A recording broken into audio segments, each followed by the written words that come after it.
Então, vamos lá. Estamos aqui gravando esse encontro aqui, tá? Oficialmente, boa tarde, sejamos todos bem-vindos. É porque você está gravando, é? É sim, senhor. Ah, sim, certo. Tá? Então, a gente vai trabalhar aqui com o pensamento, né, de duas formas, e a gente está, na verdade, se afastando um pouquinho do pensamento mítico, né? Então, por que nós estamos afastando do pensamento mítico? Que nós estamos entrando exatamente na ideia do pensamento filosófico científico. Para a gente trabalhar com a ideia do pensamento filosófico científico, a gente vai lembrar o seguinte, que no pensamento mítico, os homens buscavam explicações da natureza fora da natureza. Ele buscava explicações sobrenaturais para os fenômenos naturais. O pensamento filosófico científico, primeira coisa, quando ele aparece, quando ele surge, na verdade, baseado na física. Né? E o que é a física? A física é exatamente, né, aquilo que nós vamos conhecer em português como natureza. É um termo grego, né, dizendo o seguinte, que as primeiras explicações filosóficas, elas surgem baseadas na própria natureza. A gente vai buscar na natureza as causas naturais para explicar os fenômenos naturais. Então, physis. Quando eu falo physis, eu falo física, o nome física daquela disciplina da escola, né? E aquela disciplina da escola recebe o nome de física exatamente porque ela estuda a physis. Physis é um nome grego que vai significar para nós natureza. O Aristóteles, filósofo grego, na sua obra Metafísica, livro 1, parte 2, chama os primeiros filósofos de fisiólogos. Por quê? Porque eles eram os teóricos da natureza, ou seja, teóricos da física. Ora, os objetos da investigação dos primeiros filósofos é o mundo natural, ou seja, é a física. Sendo que suas teorias buscam explicação causal dos processos e dos fenômenos naturais a partir de causas puramente naturais. Como a gente vai ver um pouquinho à frente, por exemplo, Tales de Mileto, ele vai considerar, por exemplo, que aquilo que vai estar em maior ou menor grau em todas as substâncias é a água. Ou seja, a água é a causa de tudo que percorre, né, que se encontra na natureza. Então, a gente vai observar aqui o seguinte, né, que os processos, os fenômenos naturais, têm uma causa puramente natural.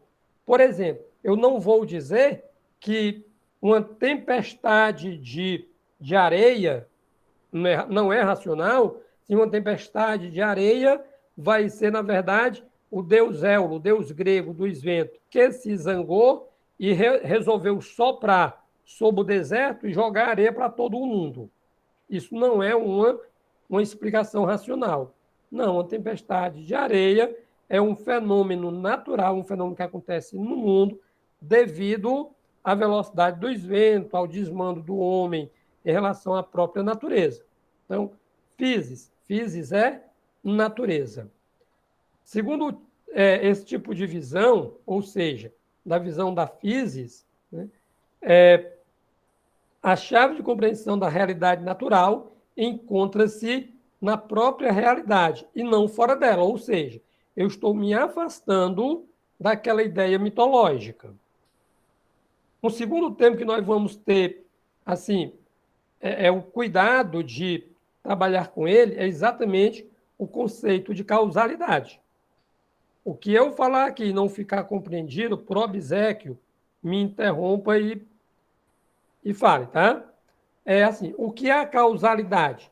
Nós aprendemos que toda causa tem uma consequência, que todo fenômeno que acontece, né, por exemplo, vou colocar assim de forma bem prática, que todo fenômeno que acontece aqui para nós, no nosso mundo, e quando eu falo de mundo, Estou falando do local que nós moramos. Né? Assim, tem uma causa. Por que é que o Edvan é tão lindo assim? O Edvan é lindo assim porque é de família. Né? A causa é a cegueira. Não, querida, aí é a consequência dos incrédulos. A cegueira. Viu? Então, assim, aí é aquela história, né? Por que, que o A Edvan é tão pessoa lindo? A pessoa Né? sai do Acaraú para conhecer o Cariré porque é a causa da cegueira. Então, assim, você vai encontrar uma causa anterior, né? Então, assim, você vai pegar uma causa e essa causa anterior tem uma outra causa, ou seja, é um fenômeno que provoca um outro, né? Se a gente buscar isto, por exemplo, na mitologia, você para na primeira pergunta, né? No pensamento filosófico, não. Quando você encontra alguma coisa, você vai buscar o que ocasionou aquilo, qual foi a causa que levou àquele efeito. E essa causa tem uma causa anterior. O fenômeno da causalidade, ele chega a ser, assim, chega a lhe levar, na linguagem matemática, chega a lhe levar para o infinito. Tá? Assim, por que é que as plantas morrem? Ora, as plantas morrem, primeiramente, porque elas nascem porque foram lançadas sementes. Você só lançou a semente porque uma planta gerou a fruta que deu aquela semente. E aí, por diante, você vai, e aí a causalidade vai nos dar um problema. A tendência para o infinito. Eu dizia agora há pouco que o termo physis, né, é um termo grego que vai significar natureza. Tá? Então, quando eu estudar o fenômeno da causalidade, eu vou ser levado a um outro termo também grego, que é o termo cosmos. Tá? Ora, o termo cosmos, quando eu falar em cosmos, eu estou falando, preste atenção, em realidade organizado. Não estou falando exatamente do mundo. Tá? Eu vou ter dois conceitos opostos. É o conceito de caos, que é vamos colocar numa linguagem mais nossa, que é a desordem, é o bagunçado, é o desarrumado, tá? E oposto ao caos, eu vou ter a ideia de cosmos. Por exemplo, na mitologia, quando a gente vai trabalhar com a ideia de caos, caos, na verdade, não é a desordem, é a ausência. Na filosofia, para nós, o caos é exatamente a desordem, é a falta de organização, tá? E para eu combater esse caos, eu preciso do cosmos. E quando eu falo cosmos, por exemplo, para nós, cosmos é o macromundo, é o universo, hoje para nós. Os primeiros gregos, quando sistematizaram os pensamentos racionais, filosóficos, científicos, né, eles conceberam o cosmos exatamente como a ideia da ordem, o belo, o bonito, tá? Então, daí, por exemplo, vem o termo cosmético, né? Aquele material de beleza, né? Até os antigos romanos, né, escreveram, né? Não me lembro exatamente quem foi o autor, quando ele publicou um livro, Materiais de Beleza para o Rosto da Mulher, né? Então, o termo usado ali era exatamente o cosmos. Então, para nós, cosmos vai ser uma realidade organizada. É uma realidade bonita. Só que depois eu vou para um outro termo, também grego, tá? Que é o logos. E o logos é o discurso. Tá? O logos é o verbo, o logos é a fala. Tá? Em filosofia, né, é bom a gente sempre colocar isso. Mais importante do que você adquirir respostas é você conseguir estabelecer perguntas. Inclusive, o filósofo Kant, ele vai dizer para nós o seguinte, assim, não se ensina a filosofia, não se ensina filosofia. Ninguém ensina filosofia a ninguém. Tá?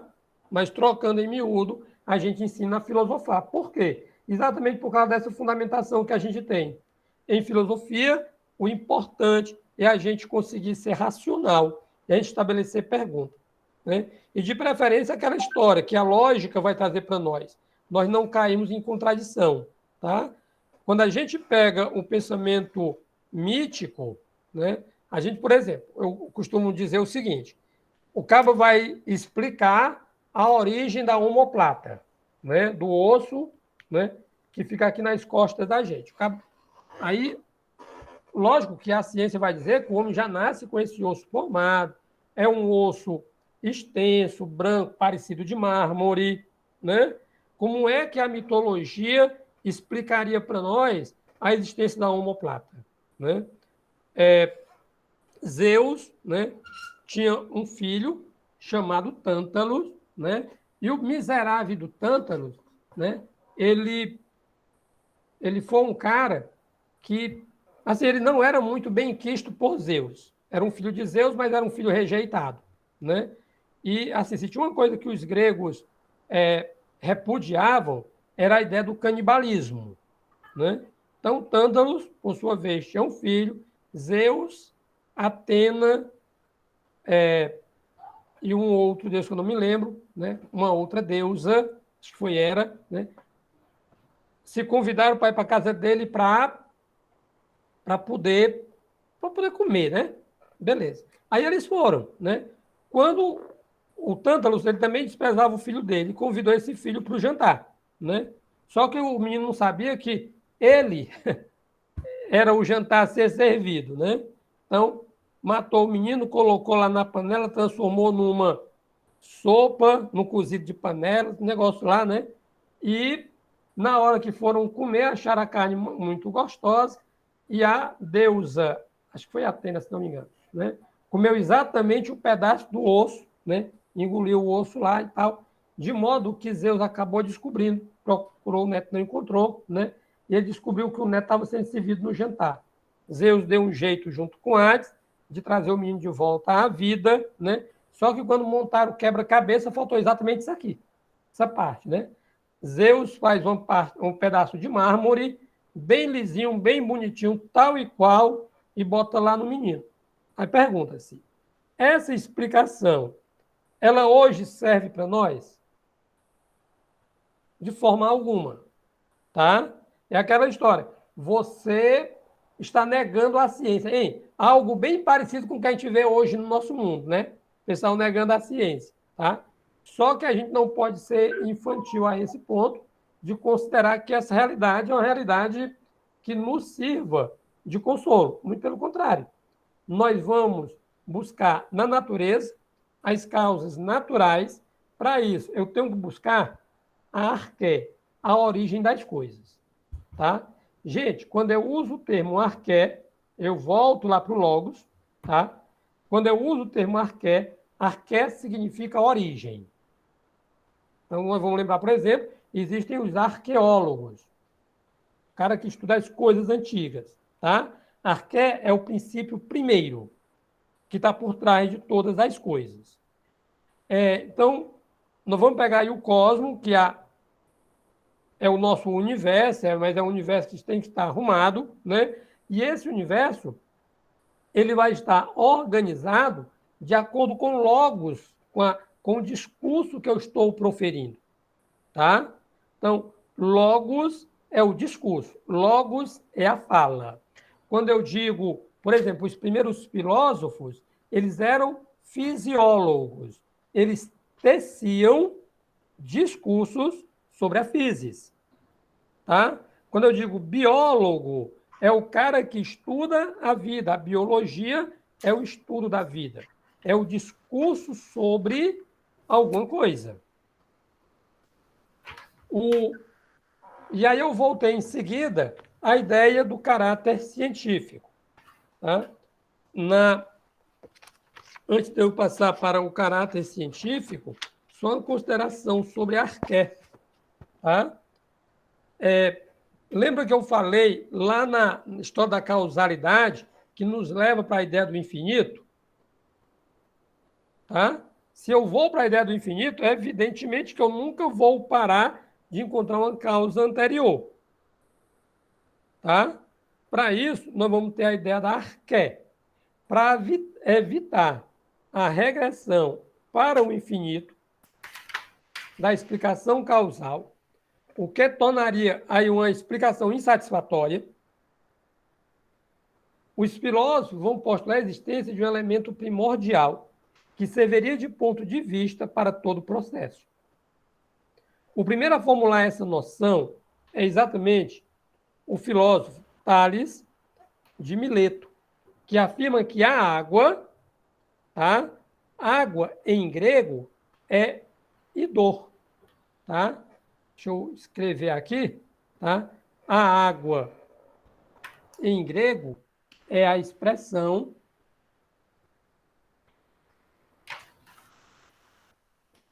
opa.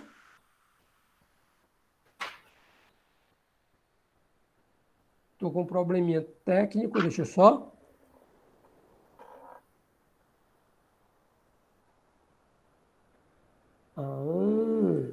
Agora sim, tá? Eu estava dizendo.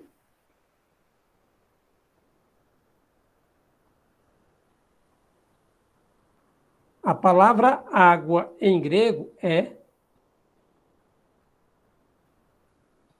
idor. Daí a ideia do hidráulico para nós, tá? Então, o Tales, ele afirma que a água, ou seja, o idor, tá?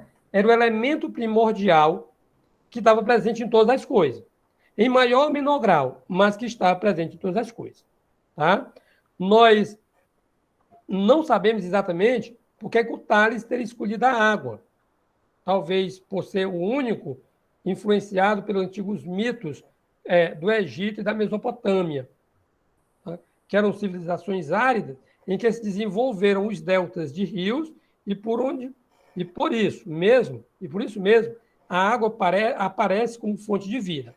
Ora, eu colocava no nosso encontro anterior, Padre Eufrásio pode até ratificar meu pensamento, se puder, né? Lógico, tá? Que assim, essa ideia do Tales colocar a água como elemento primordial, ela é bem presente na nossa vida. Por exemplo, nós, quando somos gerados, nós passamos 9 meses envolvidos no líquido placentário. O nosso corpo, ele é composto de 70% de água. Nosso planeta, 75% de água. E nós, sem água, não vivemos. Precisamos hidratar os nossos corpos. Tá? Então, assim, se a gente pegar essa explicação do Tales, que ainda é uma explicação, assim, do ponto de vista racional, ainda chega a ser uma explicação infantil, em termos de raciocínio, tá? Mas é uma explicação bem razoável. Ele não está buscando nos deuses, ele está buscando na natureza essa explicação. Mas o importante aqui da contribuição de Tales não é tanto a escolha da água, mas a ideia de um elemento primordial, que vai dar unidade à natureza.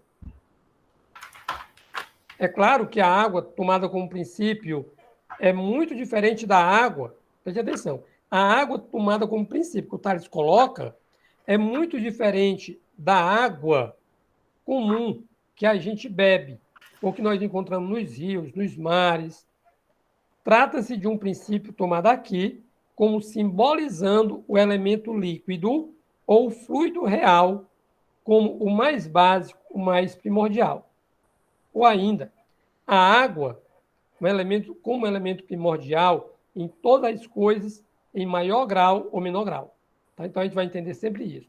Quando eu falar em elemento primordial, é porque é um elemento que vai estar em todos os corpos, em maior quantidade ou menor quantidade.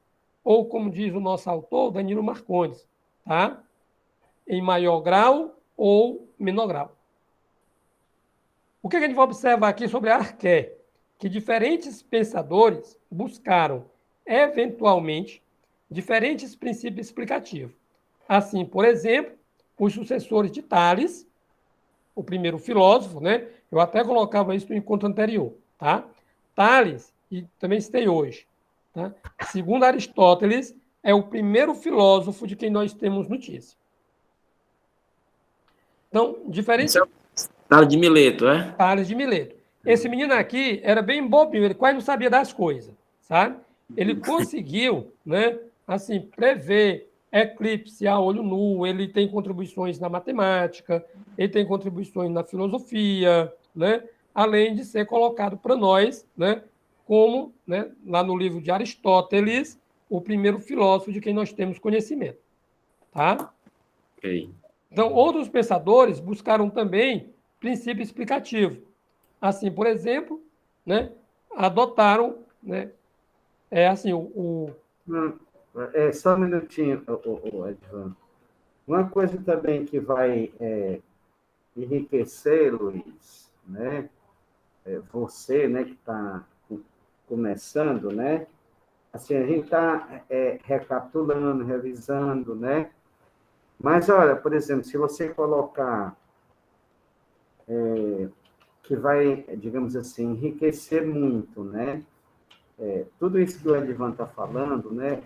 Então, por exemplo, você pega lá o vídeo para os pré-socráticos, né? Então, tem várias aulas também que vai te ajudar muito, né? E também você vê, ele vai falar de cada pré-socrático, né? Começando com Tales de Mileto, né? Que realmente foi o primeiro pensador, né? E isso vai ajudar muito. Digamos assim, você que está começando agora, para mim, já é uma coisa que já é uma revisão, né? E está me ajudando também muito, né? Porque, assim, o Edvan está falando, né? A gente está lembrando de tudo que estudou, né? Aí eu estou vendo aqui também, né? Esses aportes aqui, eu não sei. Talvez, Edvan, seja essa nossa sua aqui. Não. Não. Pois é, eu tenho duas aportilhas aqui, todos. Exato, isso.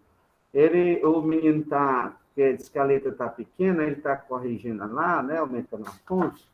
Aí, talvez na próxima eu já esteja com o material em mãos, né? Essa coisa toda, né? Sim. Então, é muito bom, né? Ver também aquela questão a guerra dos titãs, né? Para você entender a mitologia, né? Né? Não tem a guerra dos titãs, não é? Uhum. Isso vai lhe ajudar muito a compreender a questão mitológica, né? Viu? Guerra dos titãs, né?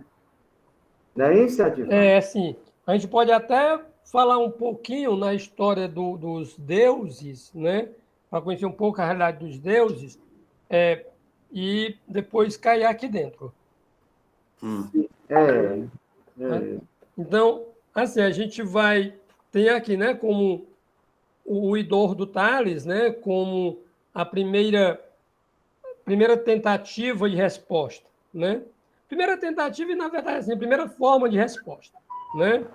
É aquela história. Tentativa, sim, mas foi uma tentativa que deu certo. Foi um tiro que saiu certeiro, né? Porque depois do Tales, né, nós tivemos o Anaxímenes e o Anaximandro, né? O Anaxímenes, ele dizia, por exemplo, assim, né? Vamos colocar numa linguagem mais básica, né? O Anaxímenes, ele colocava assim para nós, ó, sem ar você não existe. Assim, o Tales diz assim, ó, a água é o elemento fundamental para o ser humano existir. Aí o Anaxímenes, né, vamos assim, preste atenção, eles não frequentaram o mesmo local ao mesmo tempo, tá? Mas eles estiveram na mesma cultura em anos diferentes, né? Alguns inclusive contemporâneos, tá? Onde eles colocavam, ó, a água é um elemento primordial. É como, por exemplo, vamos fazer de conta que estejamos nós três aqui, né? Eu seja o Tales, o padre, o Anaxímenes e o Luiz, o Anaximandro, né? Aí eu digo assim, ó, rapaz, não existe vida sem água. A água é o elemento mais precioso que existe na vida, né? Aí o padre Eufrásio assim, não, senhor, concordo com você, não. E experimente nascer sem pulmão, ver se você vive. Pode ter toda a água do mundo, sem ar você não existe, né? Então, o Anaximandro, ele vai falar de um princípio abstrato chamado apeiron, tá? Esse apeiron, ele é um elemento invisível que sem o qual você não vive. Tá? Esse ápero seria, vamos imaginar assim, né? Vamos colocar numa linguagem rasteira mesmo. Tá? Esse ápero seria os átomos ou uma substância X, que eu não... Tá? Talvez me falte até falar para explicar um pouquinho mais próximo, mas seria aquilo que vai formar, digamos, a sua alma. Tá? Vai ser aquilo que vai dar vida inicial para todas as coisas. É aquela história, você realmente não vive sem água. Você realmente não vive sem o pulmão. Você não vive sem ar. Tá? Mas o ápero, segundo o Anaximandro, tá? É exatamente o elemento que vai dar vida inicial antes de você vai ter contato com o ar ou com a água. Tá? Seria para os químicos modernos, né?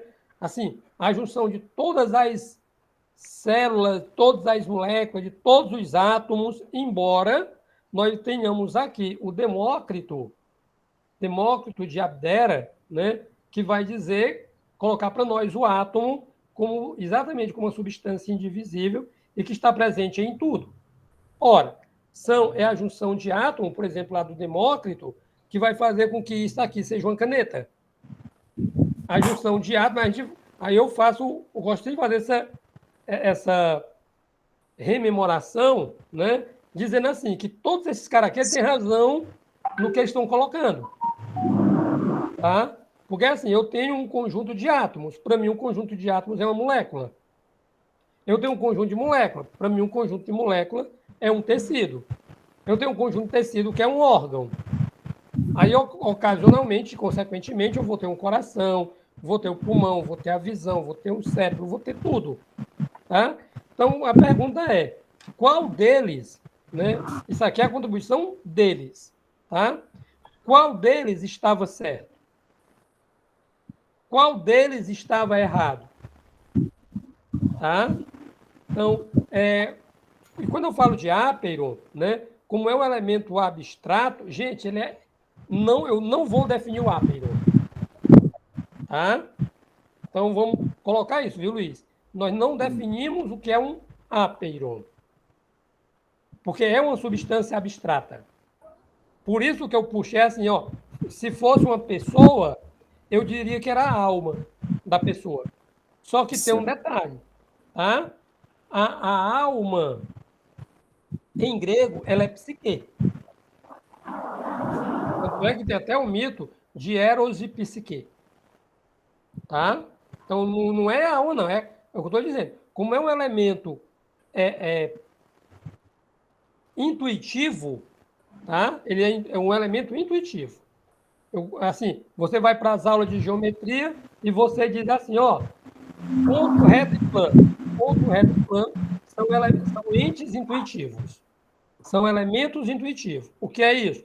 Eu sei que existe, eu consigo, inclusive, projetar no papel, colocar no dia a dia, quando eu vejo o tampo de uma mesa, me dá a ideia do plano, tá? Mas eu não consigo definir. Então, o ápero do nosso querido Anaximandro, ele vai ser exatamente isso. Tá? Nós vamos ter depois o Heráclito, dizendo que o fogo é o princípio explicativo de tudo. Tá? E quando ele fala em fogo, os gregos, ao falar em fogo, acredite, Platão, inclusive, usou muito isso. Tá? O fogo aqui é o sol. Tá? O fogo é o princípio de tudo. Imagina o sol apagar. Quando o sol apaga, a ciência diz para nós, a Terra duraria ainda 8 minutos, né, existindo. Depois ela se acabaria. Aí eu volto à mesma pergunta. Quem é que está certo? Quem é que está errado? Tá? Assim, todos eles estão certos. Porque eles estão colocando situações sem as quais não existiria qualquer coisa no nosso mundo. E lembrando, esses caras estão buscando na natureza, tá, explicações para a própria natureza. Então, só voltando para cá, tá? Eu tenho a água do Tales, eu tenho o ar, eu tenho o apeiron, eu tenho o fogo, tá? Então, eu tenho Tales,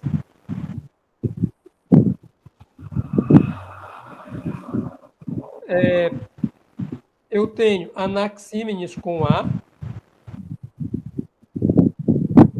e esses filósofos, o padre Eufrásio chamou-os, tá, de filósofos pré-socráticos. Tá? E eles são fisiólogos, ou seja, filósofos da natureza. Tá? Onde, para um, a água, que é o princípio original, o ar é o princípio original, o apeiron do Anaximandro,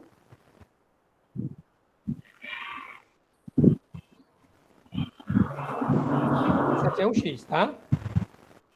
É uma letra bem assim, né? É um hieróglifo, tá? Nós vamos ter... Acompanhando assim, o raciocínio, a gente, né? A gente está vendo nos pré-socráticos uma grande tentativa, né, de explicar de uma forma racional, não mais mítica, né, a origem de tudo, não é isso? Justamente. Porque no pensamento mítico, tudo era originado pelos deuses, né? Quer dizer, tinha essa questão, né, dos deuses, né? Agora, aqui, nós vamos começar a pensar de uma forma racional, né, a origem de tudo, né? Exatamente. E aí, isso aqui é o que nós vamos chamar de filosofia Da natureza. da natureza. E... Tá? Por que da natureza? Porque é do mundo que nós vivemos. Tá? Só lembrando que o nome physis, tá, vai significar exatamente a natureza. Tá? Tranquilo, né? Então, eu tenho aqui, o Heráclito vai dizer para mim, né, que é o fogo, né? E aí eu venho com aquela questão que eu estava colocando agora há pouco, tá? O Demócrito, ele vai dizer que é o átomo. Palavrinha grega que vai significar indivisível.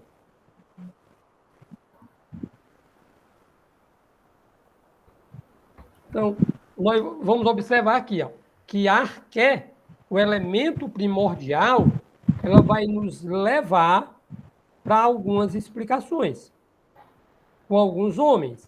Esses homens nós vamos conhecer com o nome de pré-socrático. Por quê? Né? A filosofia coloca exatamente em Sócrates um divisor de água. Assim como eu tenho na filosofia, assim como eu tenho, vamos colocar assim, né? Ali é mesmo, na filosofia. Depois eu digo o absurdo. Tá? Assim como eu tenho da mitologia para a filosofia um divisor de água, assim, uma tendência natural de uma explicação racional, né? Esse próprio pensamento da physis, ele tende também a amadurecer. E vai ter um momento que a physis por si não resolve os questionamentos da filosofia, dessa filosofia nascente. Tá? Aparecerá, então, nós vamos conhecer a realidade de Atenas, né? Onde lá existiu um grande homem chamado Sócrates, muito sábio, que descobriu que, na verdade, né, o pessoal dizia que ele era o mais sábio do mundo, mas ele não era este sábio todo, segundo ele saiu procurando, né, de porta em porta alguém que tivesse sabedoria. Ele vai atrás em várias situações e ele descobre, né, que não sabe de nada. Tá? Então, assim, ele vai trabalhar não mais com a natureza, mas com o homem. Então, Sócrates é um divisor de águas. Então, a filosofia antiga, ela se divide em duas partes, antes de Sócrates e depois de Sócrates. Sócrates representa para a filosofia grega antiga aquilo que Jesus representa para nós no cristianismo. Sócrates é tão interessante que Sócrates ele morre injustamente. Sócrates tem discípulos, Sócrates não escreve nada, e nós conhecemos na filosofia Sócrates através dos seus discípulos. Né? Então, se você fizer uma comparação logicamente, né, guardando as devidas e boas, que não são pouca diferença, né, Jesus também é um divisor de água, morre injustamente, tem discípulos e não escreve nada. E nós conhecemos a vida de Jesus exatamente por causa dos seus discípulos, que foram eles que escreveram sobre o seu mestre. Tá? É lógico que a gente não vai ser doido de dizer assim, gente, Sócrates é tão importante para a humanidade como Jesus Cristo. Evidentemente que não. Né? Desordenado, né? Deus me livre. Olha, eu nunca disse isso. Vou aproveitar que está gravando. Né? Mas é assim, para a gente ver a importância de Sócrates na filosofia antiga, os filósofos anteriores a ele vão receber exatamente o nome de pré-socrático. Né? E na época de Sócrates, nós vamos ter o famoso trio SPA, né? O trio da magreza, né? O SPA, Sócrates, Platão e Aristóteles. Então, nós vamos voltando aqui para o Demócrito. Né? O Demócrito ele vai colocar para nós, né, que o átomo é exatamente o elemento primordial presente em todas as coisas. Né? É o elemento indivisível. Empédocles, né, um outro pré-socrático, com a doutrina dos 4 elementos, sintetiza as diferentes posições, afirmando a existência dos 4 elementos primordiais, quais? O fogo, a terra, a água e o ar. Tá? Então, olha aqui, ó. O Tales diz que é a água, Heráclito diz que é o fogo, tá? O Empédocles diz assim, não, você está ficando doido? Você está perturbado ou você é vascaíno? Tá? Amigão, presta atenção à vida. Para vida existir aqui, para buscar causa para tudo, tem que, obrigatoriamente, em todas as substâncias, ter exatamente os 4 elementos. Terra, fogo, água e ar. Basta faltar um desses e a coisa já não existe mais. Né? Então, isso aí é o que o nosso querido Empédocles vai colocar para nós.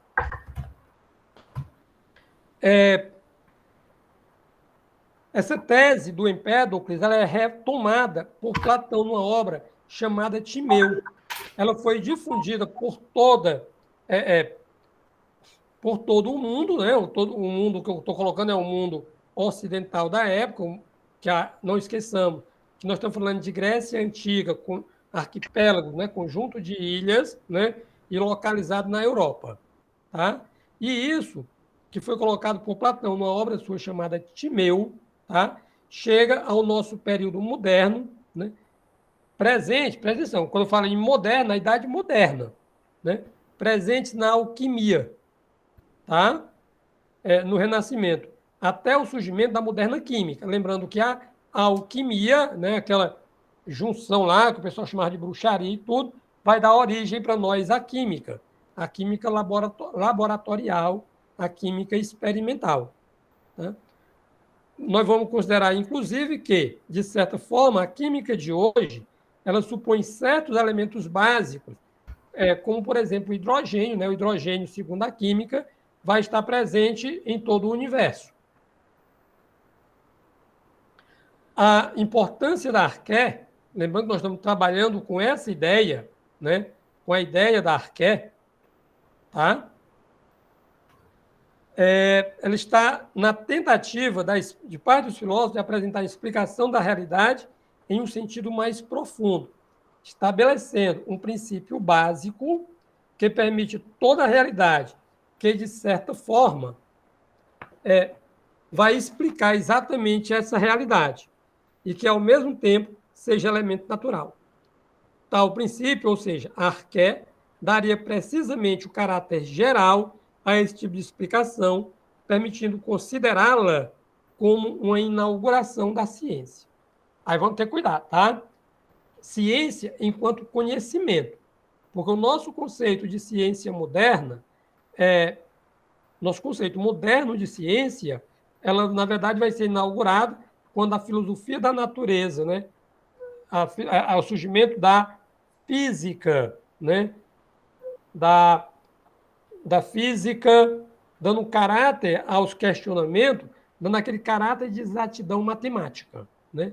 Que, inclusive, Galileu foi o cidadão que mais trabalhou para que isto acontecesse.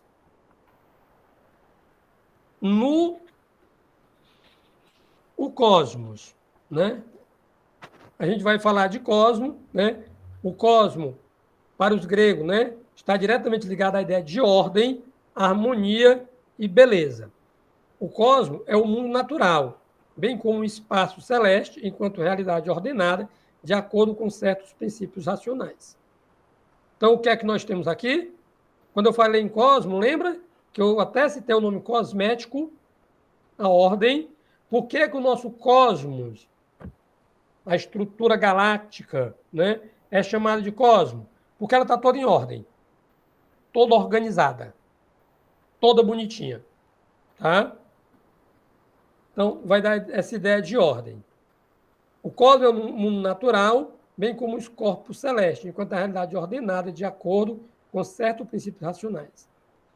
A ideia básica de cosmos é, portanto, a de uma ordenação racional, uma ordem hierárquica, em que certos elementos são mais básicos, que constituem de certa forma e determinada, tendo a causalidade como elemento principal. Então, o cosmos, como eu estava dizendo, ele se opõe à ideia de caos, que seria precisamente a falta de ordem, o estado da matéria anterior à sua organização. Esse cosmos que a gente fala é a racionalidade deste mundo, que o torna compreensível para o entendimento humano.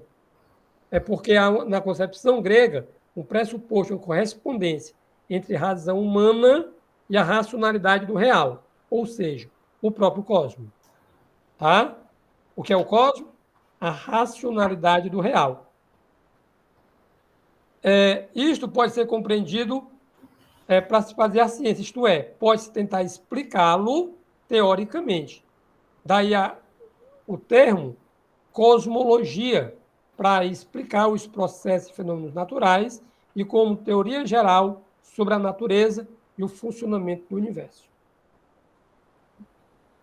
O logos eu tinha colocado que era a ideia do discurso, tá?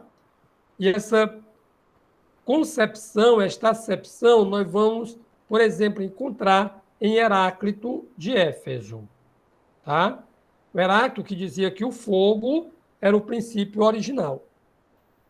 O logos, enquanto discurso, entretanto, difere fundamentalmente do mitos.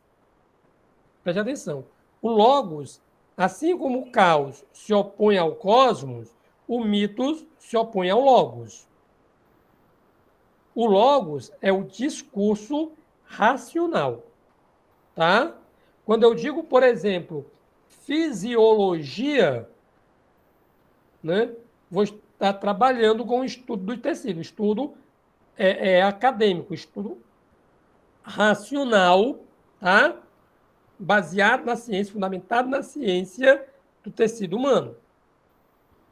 Quando eu falo em fisiólogos, né? Quando eu falo em física, estou falando no estudo racional. O logos é exatamente o discurso. É exatamente esse logos aí que vai amadurecer lá na frente e vai chegar em Atenas e vai fazer custar muito a vida do Sócrates. O logos é, portanto, um discurso racional, argumentativo, em que as explicações são justificadas, estão sujeitas a críticas e à discussão. É exatamente aqui, tá, com esse termo logos, que nós vamos ter uma filosofia nascente. Tá? É exatamente com o logos, Cadê o logos? Tá? É exatamente o logos enquanto discurso racional que nós vamos trabalhar com a ideia de filosofia. Lembrando, filo é amigo, sofia, sabedoria. Tá? Então, o filósofo é aquele que é amigo da sabedoria, aquele cara que se afina com a sabedoria. É aquele cara que quer estar em constante contato com a sabedoria. Sabedoria enquanto logos, sabedoria enquanto discurso. O logos é o discurso racional argumentativo em que as explicações são justificadas, estão sujeitas a crítica e discussão. Daí deriva, por exemplo, o nosso termo lógica. Heráclito caracteriza a realidade como tendo logos, ou seja, uma racionalidade que seria captada pela razão humana. Então, quando eu pego exatamente aqui, no meu quadro branco, tá? E coloco de um lado o pensamento mítico e de outro lado o pensamento filosófico, o mítico ele não é racional e o filosófico é racional. Consequentemente, ele é crítico, tá? E automaticamente ele é natural, porque nós estamos uma vez aqui falando do pensamento da natureza. Tá? Então, e para concluir este momento, tá? Nós vamos ter aqui o caráter crítico. O caráter crítico, que é esse pontozinho aqui.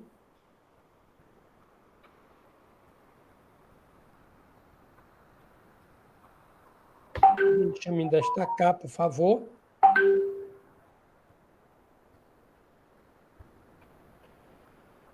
O caráter crítico. Esse caráter crítico é um dos aspectos mais fundamentais que se constituem as primeiras escolas de pensamento.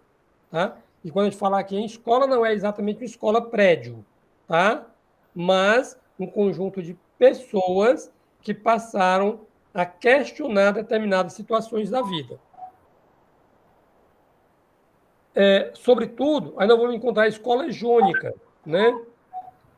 Isto é, as teorias ali formuladas não eram uma forma dogmática, não eram apresentadas como verdades absolutas e definitivas, mas como passíveis de serem discutidas, de suscitarem divergências e discordâncias, de permitirem formulações e propostas alternativas.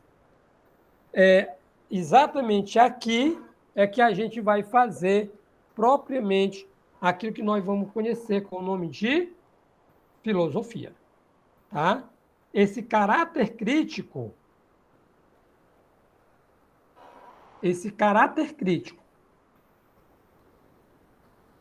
deixa eu me colocar aqui,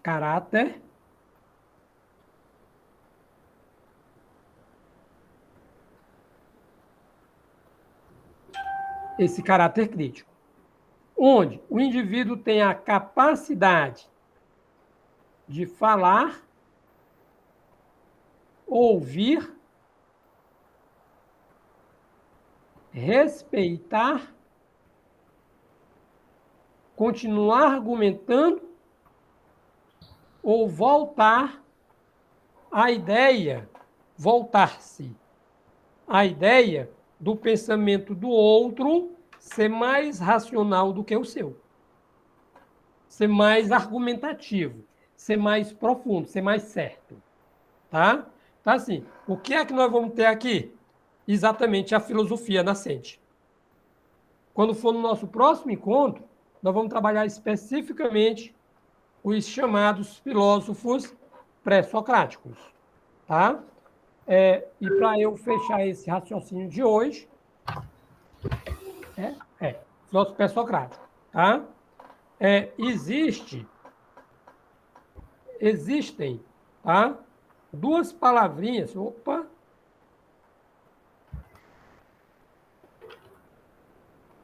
uma palavrinha grega chamada doxa,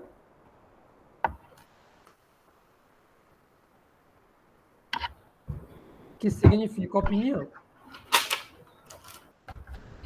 Tá? Então, assim, existe a doxografia, a opinião sobre o estudo de algum filósofo. Então, existe a doxa? Existe. Só que vai existir também a episteme. Tá? Que é o conhecimento. Padre Eufrásio, eu só me lembro da minha mãe.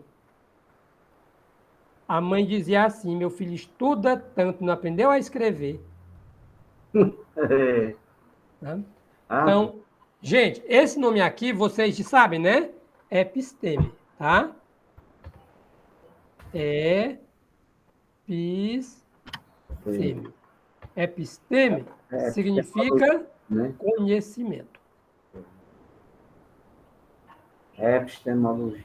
Daí, exatamente, a ideia da epistemologia. Tá? Então, quando... Essa doxa. Doxa é opinião. É quando eu, por exemplo, o Padre Eufrásio fez... É porque o Luiz está recordando a doxologia, não é isso? Tem coisa a ver? Não. Hã? Tem alguma coisa a ver com a doxologia? Começa com tu e termina com dó. Começa com tudo. Ah, tudo. Olha, o Luiz sabe muita filosofia, se garante. Olha, o nome doxa é opinião. Doxologia, assim, etimologicamente falando, é o estudo da opinião. É o estudo que alguém faz sobre alguém. Certo. Alguma obra. Mas o que tem a ver lá na missa, a doxologia? Oração carística. Oração Sim, carística. por Cristo, com Cristo, em Cristo. Com tudo, né? É uma doxologia? É isso? Por Cristo, com Cristo, em Cristo. Sim. É uma doxologia essa oração? Luiz, só tenha cuidado, porque é assim, tá? Uma doxologia, tá? Mas aqui em particular, tá? Assim, apesar de o nome vir do grego, certo? Aqui em particular nós estamos falando em doxa, opinião, etimologicamente é sim isso aí, tá? Mas aqui o estudo que alguém vai fazer de alguém, de alguma obra, tá? Depois, olha, veja bem, é assim, na liturgia da igreja, quando se fala nessa questão, por exemplo, na liturgia católica, né? A liturgia católica, por exemplo, é uma forma de arremate, né? Conclusão. Né? De conclusão, né? Por isso essa questão. Viu? Nas orações católicas, a doxologia é um arremate, é uma conclusão, ou seja, nós estamos concluindo toda a oração eucarística, né? Tá entendendo? Por isso, doxologia, né? Mas o Leibniz criou esse termo, né, a doxa, né, exatamente de uma forma diferenciada da liturgia católica, não é? Tá entendendo? Então, você pode ver que é o final da oração eucarística, né? De um hino, de um louvor, de uma oração.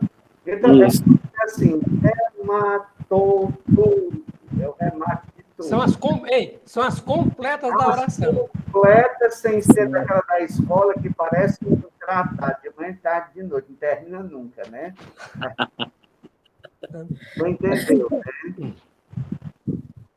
Agora, assim, em termo etimológico, tá? Vem do grego, sim, mas significa opinião. Tá? Certo. Beleza?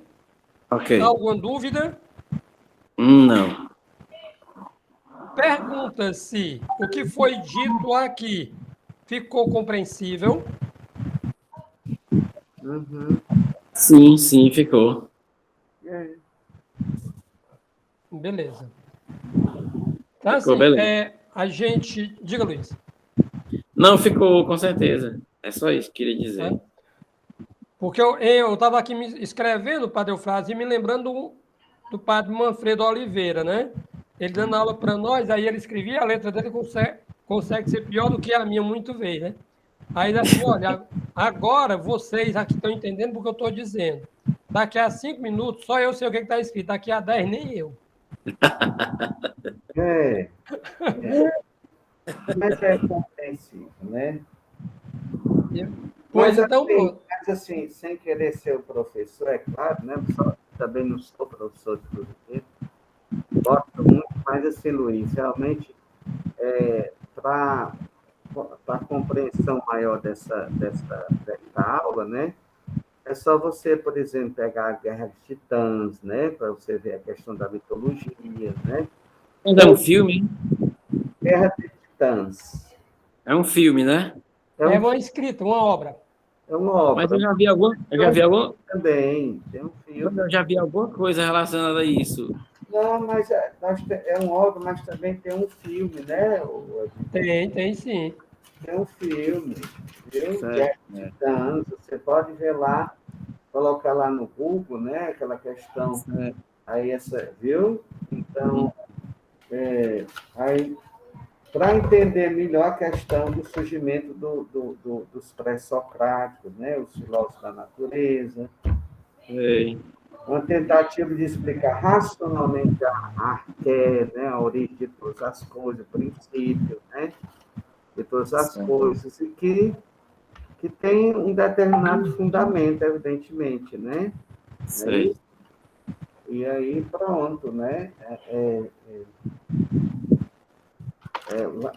Vai acompanhar bem essa questão das aulas, né? E os pré-socráticos, né? Tem muitos vídeos aí também. Certo. Coloquei aqui.